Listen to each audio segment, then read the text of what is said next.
8, 7, 6, 5, 4, 3, 2, 1. Well, guys, bear with me. I normally would have had my other video playing right now that gives you the little intro about who we are, what we're doing. It tells you to call in. But anyway, I'm trying something new in case you guys haven't figured it out. It's the orientation of the screen. So before I get into all that or anything else, let me introduce you to the show since I'm not playing the intro video. I'm constitutional attorney Catherine Henry, and this is our Restore Freedom Weekly live call-in show where we ask you to call in and ask your legal and constitutional questions. And I do my best to direct you in the right way so that you can continue to do your own research and, of course, double check anything that I ever say, because I don't ever want you to solely rely on what an attorney tells you. I want you to read the law and the Constitution yourself. So anyway, with that being said, like I said, I'm constitutional attorney Catherine Henry, and that's the purpose of today's show. I've never done one of these shows in the portrait mode where we're, like on mobile mode, basically. So you guys will have to give me feedback, tell me what you think. I heard that with YouTube, the algorithms are making these videos actually get views. And so perhaps a show like mine that's been shadow banned, or my entire channel that's been shadow banned for the last couple of years, 4 years actually almost, maybe we'll see some growth and some additional views and whatnot, but we'll see. And a warrant has been issued for arrest of someone in our audience today. And Rogue Nation, hello, nice to see you. Nice to see all of you guys. So I'm going to give you guys the heads up that since there's a lot of chat that often happens back and forth between all of you, when you guys have a question, this is my reminder, and maybe Lori can help me.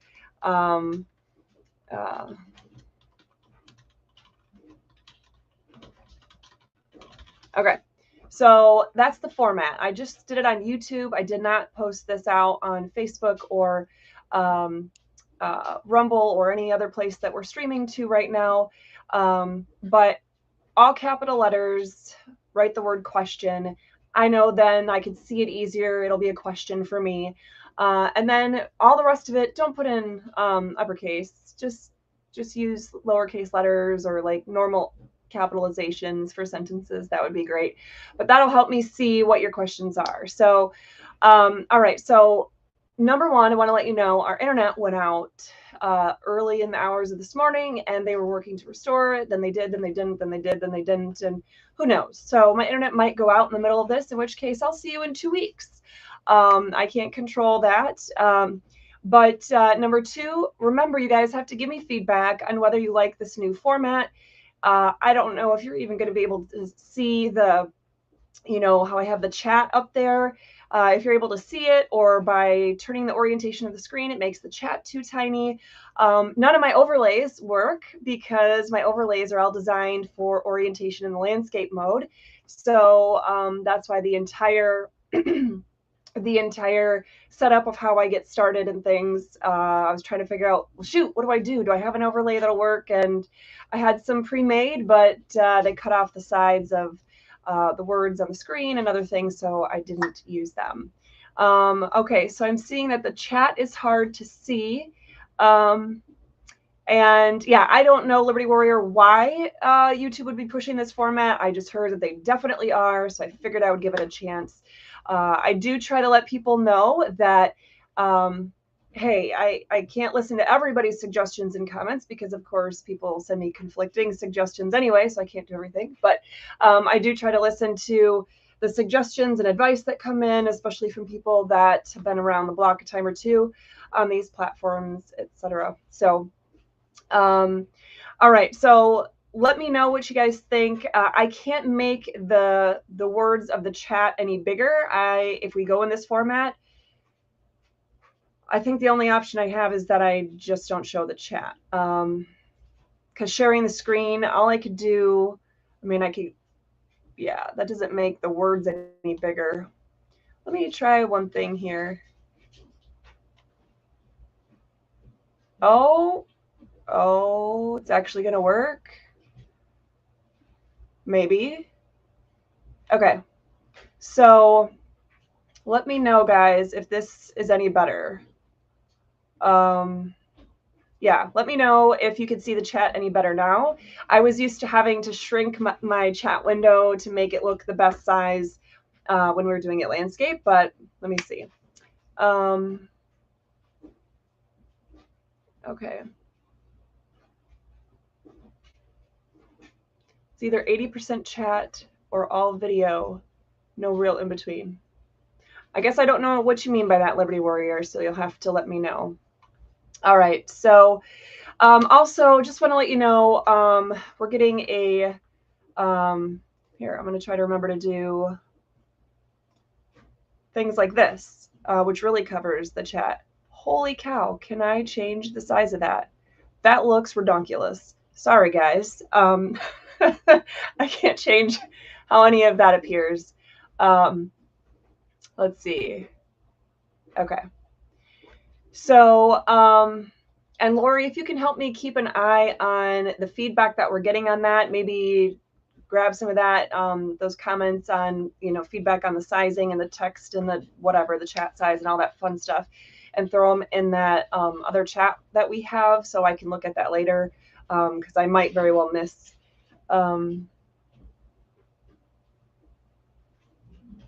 You can't adjust the screen beyond me being in a small box and a huge chat box. You don't see it 50-50? I mean, right now, the call-in now is at the top of the screen, but the chat box is on half the screen and I'm on half the screen. So are you saying that's not how you see it? Okay. Okay. So just a reminder, guys, if you have questions for me, go ahead and put it in that semi-new format where the word question appears in all capital letters. And, yeah, Liberty Warrior, I'm not sure what to say about that. Maybe could you send me a screenshot of what you're seeing so I can make some decisions, maybe make some tweaks if I can on my end? But without seeing what you're seeing, all I know is what I'm seeing, which is definitely not what you're seeing. So, anyway, all right, guys. So while we are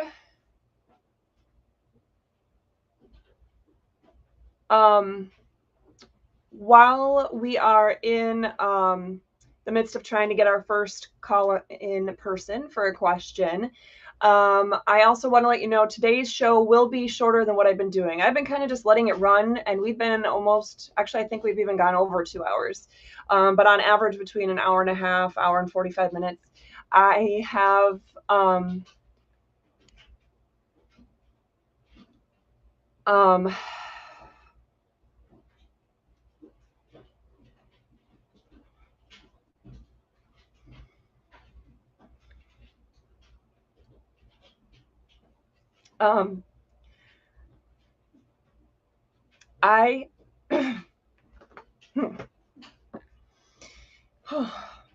I have an appointment today.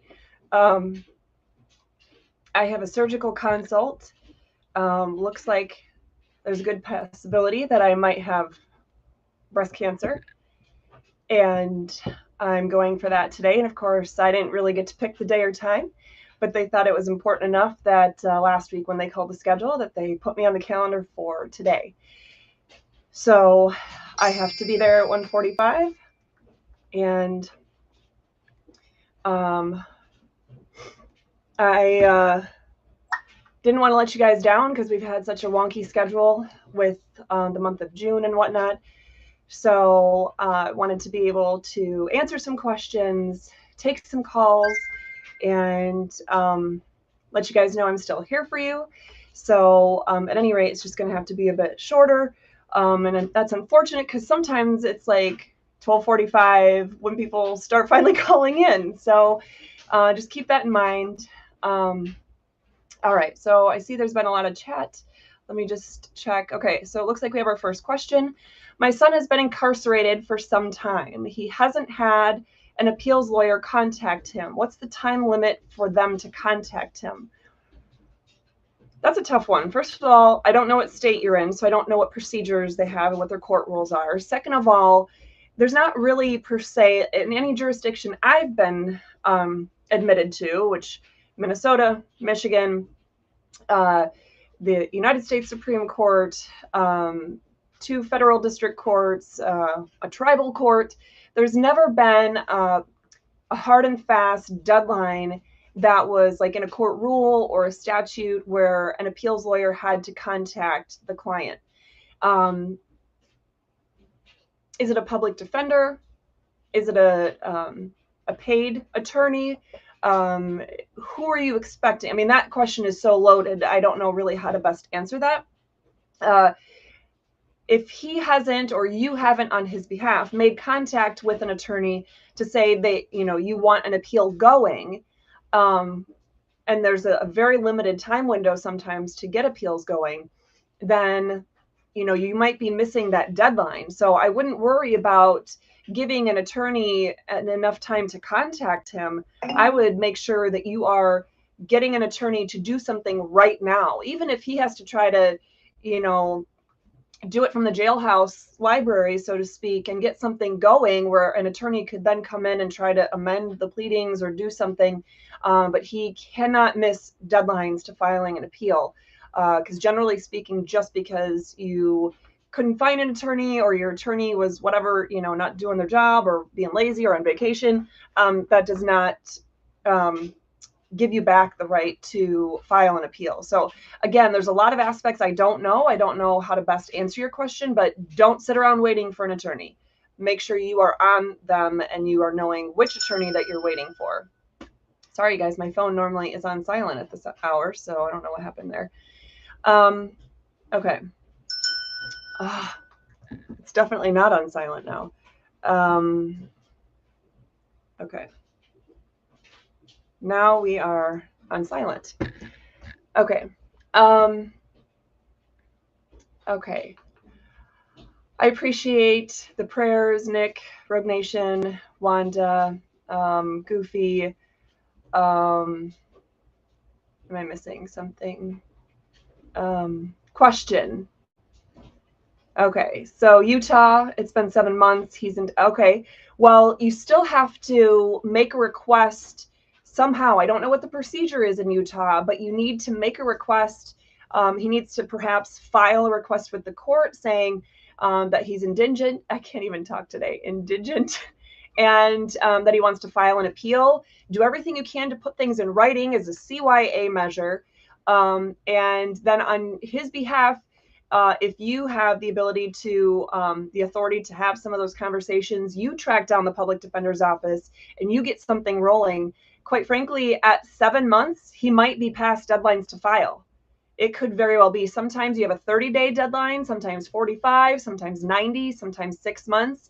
It depends on what it is. If it's a subject matter jurisdiction type of situation where the court didn't have jurisdiction over the subject of the case at all, then, in theory, you can raise that at any point, but you need to, you do need to do something right away. Don't wait any longer. Okay, why doesn't court procedure halt like they should when federal question under 1331 is stated in court for federal jurisdiction? That seems like a loaded question, and I don't have enough information. It seems like you're suggesting a case was filed in state court, but there was a federal question raised, and so you're saying the state court doesn't have jurisdiction, but the federal court does, and why the state court doesn't pause their proceedings? If you want to clarify if that's the question, I could try to follow up on that. Okay. Definitely all courts should not be federal. No, absolutely not. You think the federal government does anything well? Woo! No, thank you. At least when things are broken up by jurisdiction appropriately, when you have state laws, there should be state courts, because state courts are in the best position to adjudicate issues of state law. And we have more oversight over state courts than we do federal courts, do we not? As we the people, you are more likely to have elections for your state Supreme Court You would have elections for lower offices, lower courts within the state, etc. There's a lot of benefit to having the state courts handle state matters. Okay, a walk in the woods. I don't have woods super close to me because I live beachside now, but I will definitely find some woods. Hello, Jessica, and okay, Craig, you're saying he has. Shoot, what did I last say? Okay, so if he already filled out the paperwork, if I were you, I would contact them nonstop. I'd contact the court. I would contact the public defender's office. You know, what's the stage? Was he approved by the court for a public defender? If that's the case, then the ball is in the public defender's office, and you need to go and, you know, harass them, basically. Not really harass them, but you need to be after them and say, hello, time's running out, man. What's going on? And I would say every single day. If it's been 7 months, I say every single day, because I have no idea what the time limits are for filing an appeal in Utah, but it could be any day now. If he has not been court ordered as approved for a public defender at the appellate level, then you need to be on the court system, asking for a court hearing, finding out if it's just a delay in paperwork, what's going on. I would be there every day, calling in person, you name it, searching their online docket, looking for whatever, chase that down and figure out if it's at the court level or if it's at the public defender level. All right. Oh, shoot, it scrolled too far. Okay.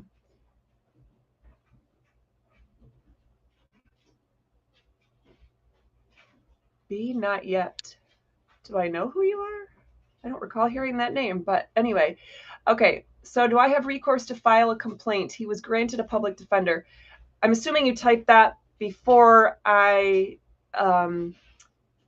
just answered that. So if he was granted a public defender for appellate purposes, and the public defender's office is not doing anything, then I would file something, anything. I don't know what the exact procedure would be, but don't wait anymore. Definitely file something in court. And, you know, it could be a mandamus, a writ of mandamus. It could be asking the public defender's office to take action so he does not miss the appellate deadlines. And put forth all the facts that they haven't even contacted, that he was approved for an appellate public defender on such and such date, and that it's been 7 months and he hasn't heard from them, and the appellate deadline is X days or X months or whatever it is. So it just depends on the situation. I wish I had more information and knew the laws and procedures there that I could direct you more specifically, but your best bet is to find out exactly what the appellate deadline is. Look at your court rules. That's going to be your best bet. Look at the criminal court rules first, but it might also be in like the civil court rules or general practice rules. Each state kind of has some overlap with how they use their court rules. And the appellate rules themselves definitely start there. And then figure out, you know, what kind of thing you can file to get the ball rolling. Absolutely.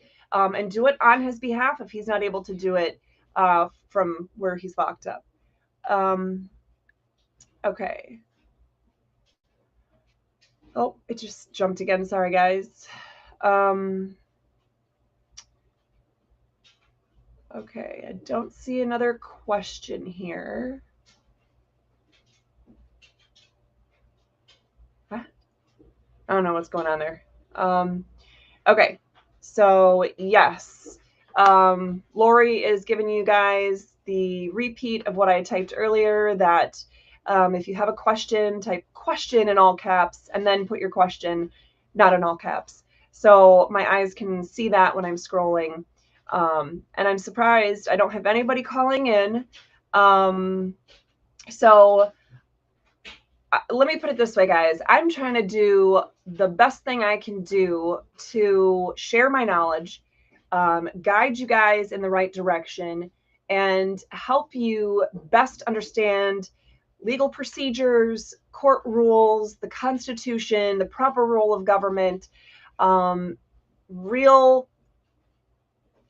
realistic ways of trying to defend your rights within our system, And if doing a call-in show like this isn't going to work, if we're just not going to get people calling in anymore, then so be it. I won't waste the time because it takes me a lot of time to do the thumbnails, which I think I now have screwed up the thumbnail. That's going to be interesting. Anyway, I don't know if it's the same orientation on a thumbnail when it's a video like this, but so yeah, at any rate, if this is not the best way for me to use my time and talents, then I guess I'll find some other ways to do it. But I mean, shoot, in 2020, I would go live with no notice to anybody. I'd have thousands of people watching. Even if it was 1 o'clock in the morning, I'd have thousands of people watching and asking questions. And it'd be quite, those would be an hour or two long. And we'd go over lots of topics and inform people. So this, I don't know, I've tried different formats since then to make sure I'm continually helping people, but doesn't seem that it's very useful at times. So, okay.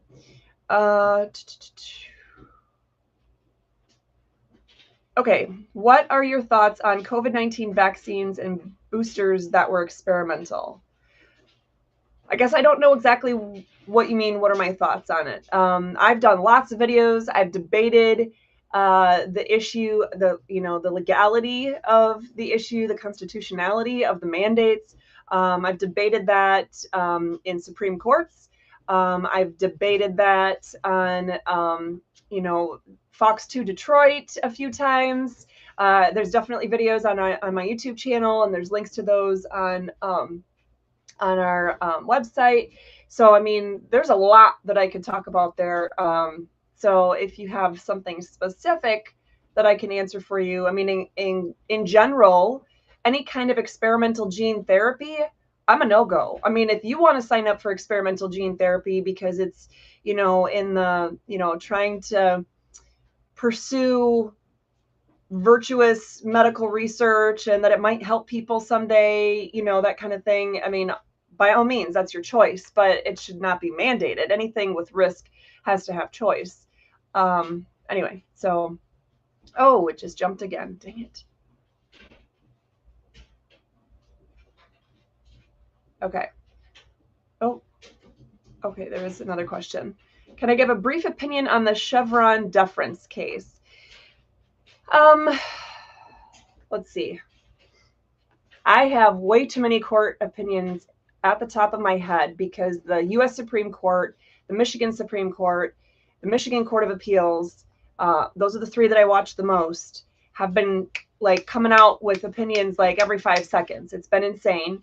And a lot of them, surprisingly, to me, are on, administrative law and ordinances and, all kinds of municipal regulation, taxes, tax foreclosure, just things that are, I don't know, to me, really, really pertinent topics these days. And so I'm like, well, shoot, I don't really care about cases right now with no fault insurance or whatnot. I mean, I've done that kind of work before, but it's not something I'm super passionate about. But the Chevron deference case, I mean, in general, the concept of undoing 40 years of precedent saying, that, so in general, guys, if you didn't read the case that came out, I don't even remember what the case name was, but the case that came out that undid the Chevron deference was basically saying that the courts have to give deference to an administrative agency in their interpretation of their own rules and of Congress's, basically the courts have to give deference to administrative agencies' interpretation of laws put into place specifically by Congress. And that's always a no-go. First of all, none of them should be interpreting anything. I mean, a law should be point blank, straightforward, easy to understand. If it's not, the legislatures have not been doing their jobs and they need to go back to the books and fix it. That's what needs to happen. A court's job, we're so used to courts are there to interpret laws. No, their number one job, their main job is to resolve disputes between parties. That's it. And then to provide consistency, so in my dispute between my neighbor, if it has the same kinds of issues and facts, then your dispute between your neighbor is going to be resolved in the same way. So there's an equal protection of the laws in that regard, that kind of thing. So at any rate, the court did a good thing by saying, no, we're not giving administrative agencies deference to their interpretation of rules or laws, because that's the court's job. So if somebody has to interpret, because it's interpretation, whatever, then yes, it should be the courts and not administrative agencies. First of all, administrative agencies should not exist. They are inherently unconstitutional. There should be no government official where the head of the department is not directly accountable to the people and elected. So there should be executive agencies and offices where people are elected and there's accountability with the people. And then there should be legislative, right? So you have the people that are voted into place to make the laws. And then you have people voted into place to execute the laws. And then you have the people that are put into place, sometimes voted, sometimes appointed, that are in the judicial branch that are supposed to use the laws to resolve disputes between parties. Those are the only forms of government we're supposed to have. We're not supposed to have administrative government at all. So any ability to have where the courts are taking away this power from administrative agencies, absolutely, because they don't have the authority. They absolutely don't have the authority. So, okay, let me see here. And I was just trying to see if anybody was commenting on the other platforms, because I realized I was solely looking at the YouTube chat. I don't think anybody else is commenting on the other platforms. So if you are, then I apologize. And I'm sweating in here, so forgive me. I'm like trying to wipe the sweat off my face as we talk here. Okay, so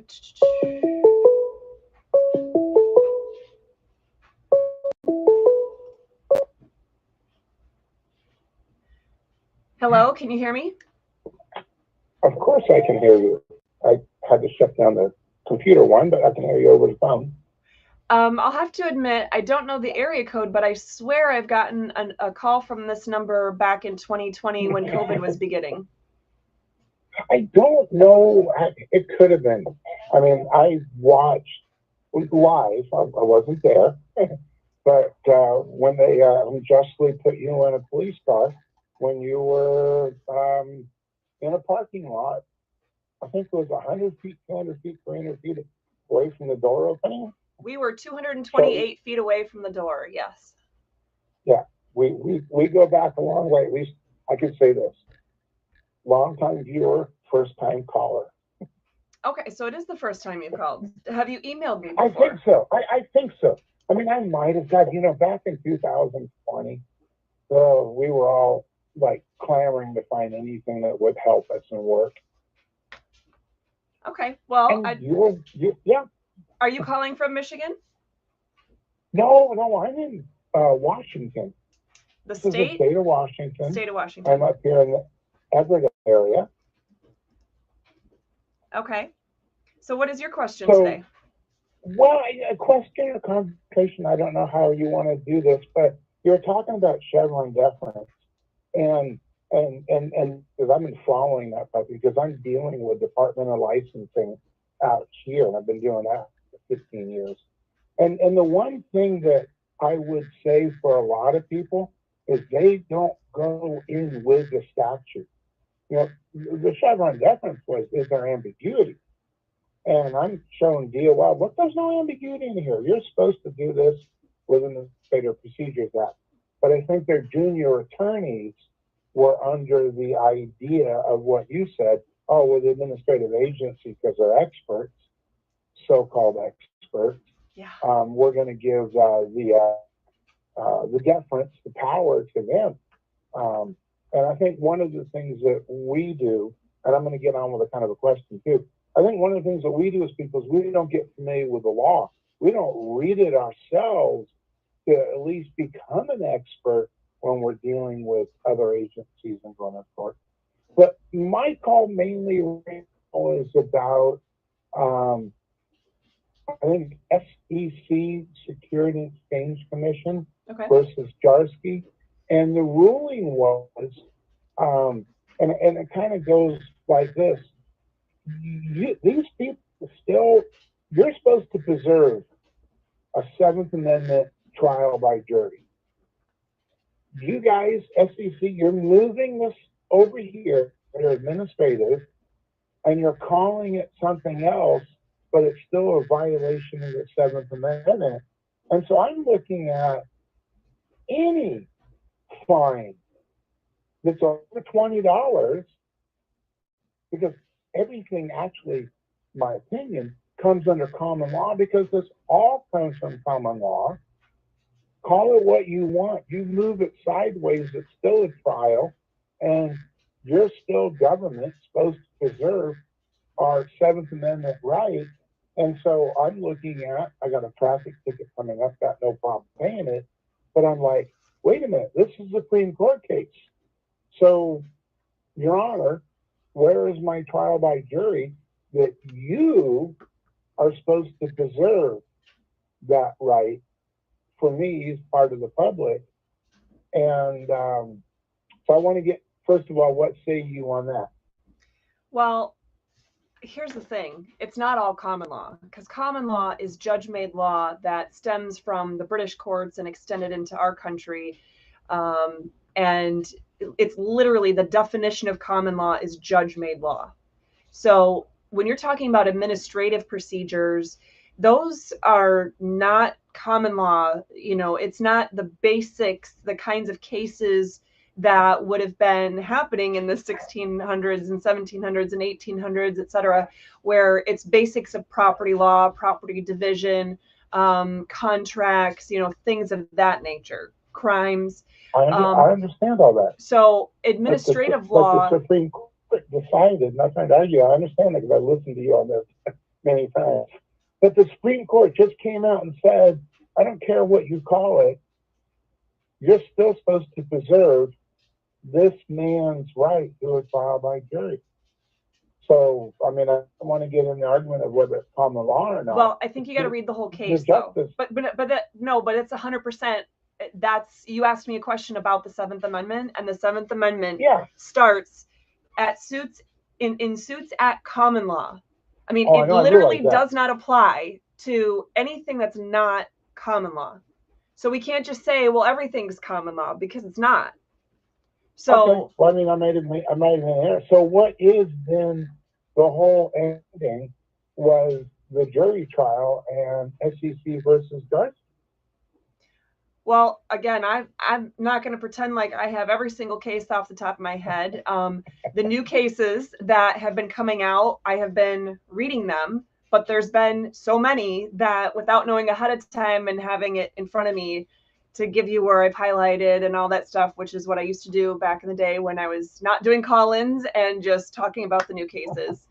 You know, I'm not going to pretend like I have it all memorized, but in general, what they have been doing is stripping away some of the bad things that administrative agencies have been doing. And yes, there have been cases about, you know, taking away Chevron deference. There's been cases about, you know, a right to trial by jury. There's been cases to all kinds of things relating to administrative agencies. But it's not, the court isn't in any of these cases. The court is not coming out and doing exactly what they should be doing and totally protecting a right or totally obliterating an unconstitutional agency or something of that nature. So in none of these cases, just like in the Second Amendment case that came out last year, or just like in the Dobbs case, you know, the abortion case that came out last year, in none of those were they wins in the right direction. Yes, they were a win in the right direction. But did the court say a whole bunch of other stuff that can actually be used against our freedom and create more complexity and nonsense in going forward? Yes. They wasted a ton of words talking about things that do not go to the heart of the matter. And so I think it's important that we read all that so we know what we're fighting against. And we can't just extrapolate little bits and pieces and go, okay, well, these court cases, this court case in general came out saying we're just always guaranteed a right to a trial by jury. I wish it would say that. That's not what it said. But again, I don't have all the specifics in front of me to point you to which page of the opinion said that. I don't have to read through the end decision. I was going more off of the verbal oral hearing that was done in November when Supreme Court Justice, I think it was Neil Gorsuch, was making those comments to the attorney of the SEC. Yeah, because you're right, you just can't do this off of being psychic. You got to read it. Yeah. And reading means reading, for something. Okay, well, cool. And saying like, poor person, I'm not.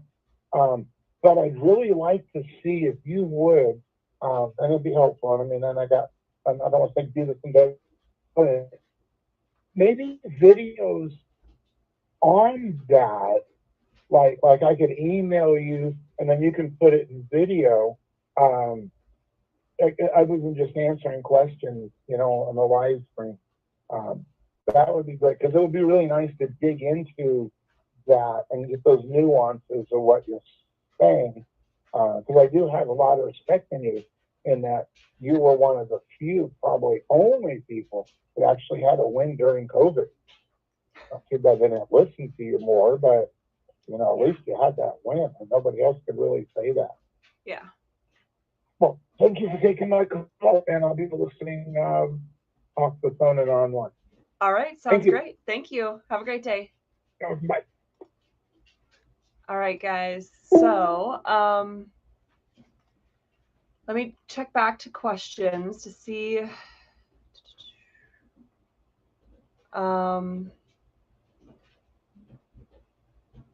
Okay. Question: what is the best defense for a VSO deputy citing me for 51 and a 45 through a pace?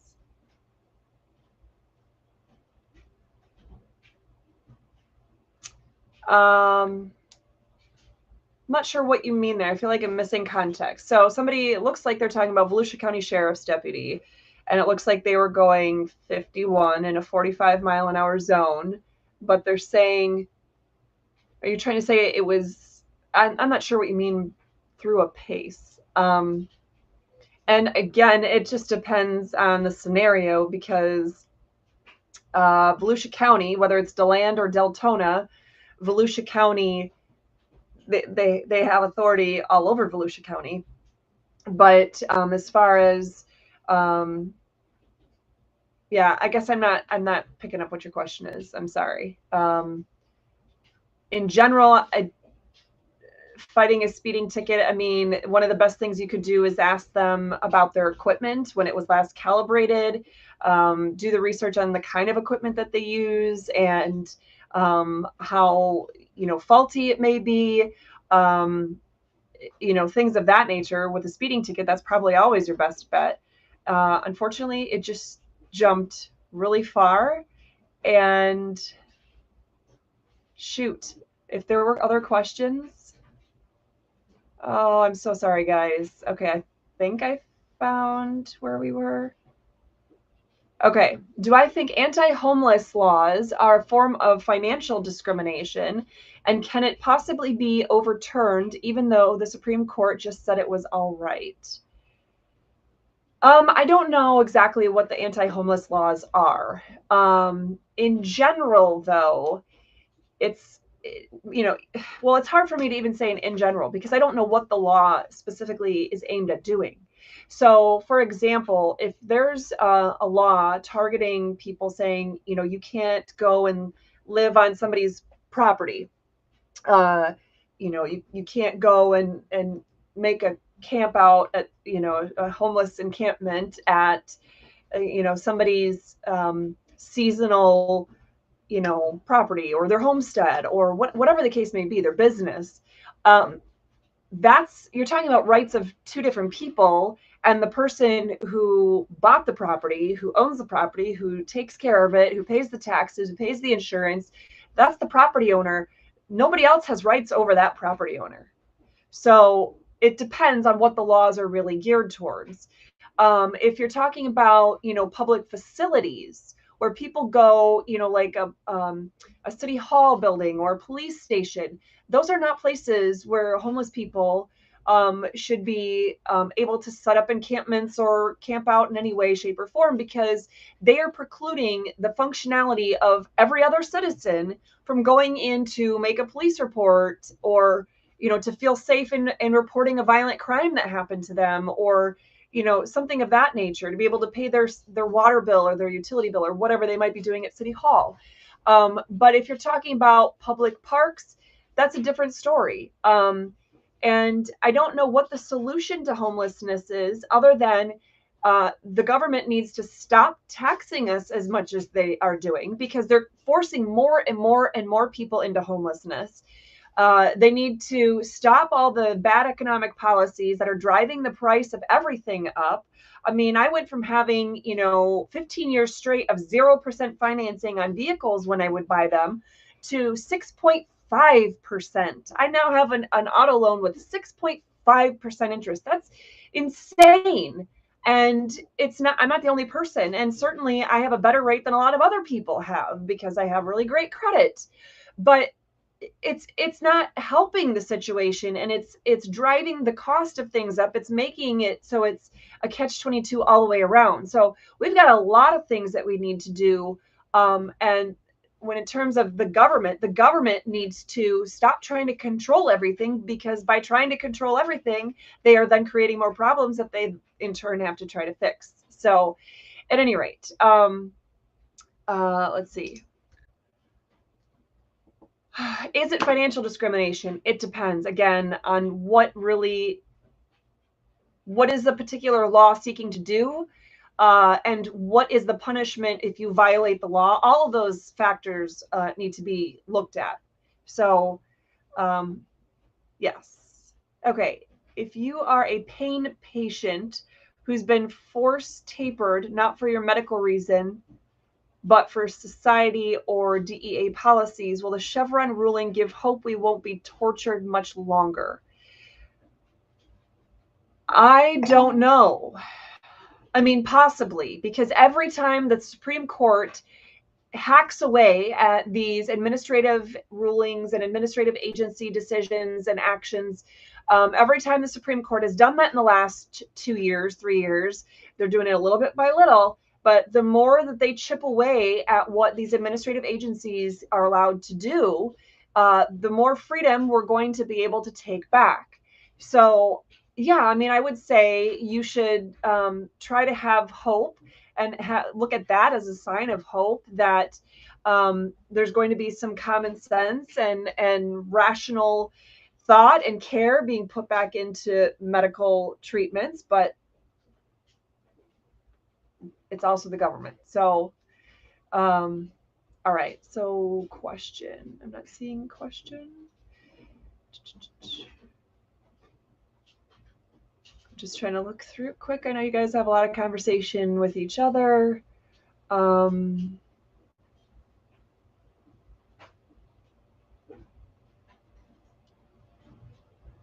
Okay, there's something all in caps that I don't think.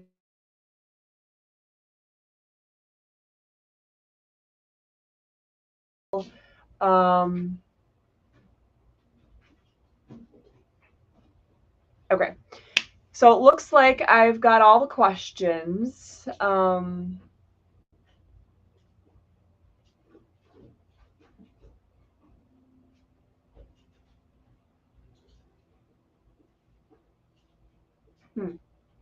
Well, threshold moment, you made a comment. No, we don't want homeless shelters in our town with a bunch of dirty vagabonds who will cost people and are drug addicts destroying society. So let me just throw this out there at you. Not all homeless people are on drugs, and they won't cost people lots of money. Some, but there's people that cost people lots of money with all kinds of other social programs too. But here's my thought. Instead of looking at all homeless people as a problem, as people who are choosing to be in that situation, let me give you a real life example. You, I can't tell by your name if you're somebody that I've met personally or where you're from or whatever, but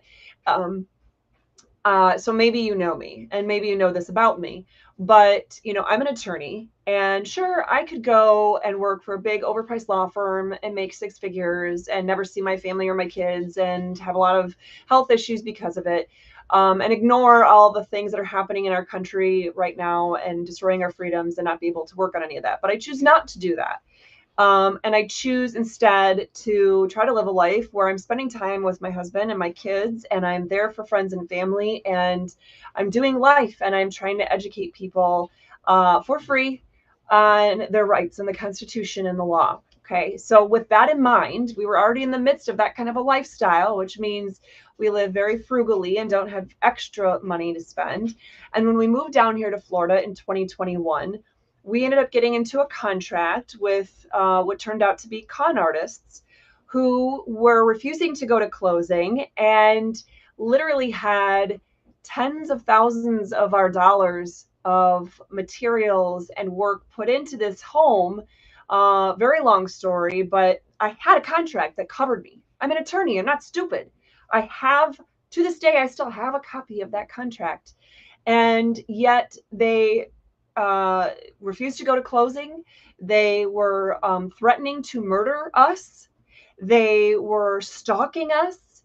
And for a period of time, we ended up, I hired an attorney down here because I'm not a Florida attorney and I had only just come down here and things were happening quickly. And so I hired a Florida attorney.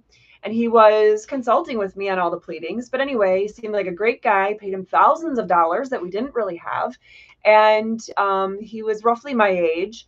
Anyway, Mike and I were pretty pleased with him and his work.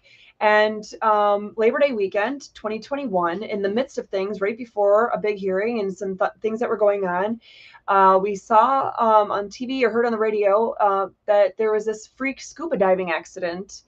And fast forward, we find out that it was our attorney. And so the one person that we had felt comfortable with for helping to fight for our rights died suddenly. And the court did not give us any time to find another attorney, not one extra day. And the judge, though, on the case was so distraught because she was a close family friend of our attorney that she couldn't even do the hearing. She wasn't even on our case anymore. She hired a fill-in, she didn't hire, but they got a fill-in judge, some retired judge that hadn't been on the bench in quite a while. And he literally said on the record, well, I don't really know the laws involved here. I haven't really done any of these cases. But it just seems like, and then fill in the blank. And I'm like, are you kidding me? And we were denied an in-person hearing despite my ADA accommodation request. We were denied having any chance of finding an attorney. We were denied so many things. They were granted temporary injunctive relief where we had to vacate the home and somehow get all of our stuff out in 23 hours period of time, everything we own. And they weren't even required to post the bond that was legally required. I mean, so many laws were broken, it's not even funny. And so we found ourselves very quickly in the midst of, we were then homeless. And we were pursuing a counterclaim. They were trying to sue us for all kinds of ridiculous stuff and keep everything of ours, literally everything we owned. And I had to try to fight back and file a counterclaim and teach myself all about Florida laws and Florida court rules and cases and court procedures because I was relying on the attorney we paid thousands of dollars to help with that. And at any rate, we were trying to do a specific performance counterclaim to make them sell the frickin' house. And then, anyway, it was a nightmare. And despite in court them saying they would go to closing the following Monday, then they refused to go to closing. And then they tried to say that it was, you know, because they didn't go to closing, that they could somehow win a judgment against us and the house and all of our stuff and the tens of thousands of dollars of materials, new windows and doors and toilets and tubs and cabinets, full kitchen, full everything. That was everything we had. And we never got justice out of that case. Did not. It gets far worse. But my point in bringing that scenario up is that while we were going through that, we found ourselves homeless, living in a motel. A freaking motel. Because where were we going to go? That was the place that we had a contract saying we had a right to be there. We had a right to receive mail and packages. We had a right to have all of our stuff there. Had it all in the contract.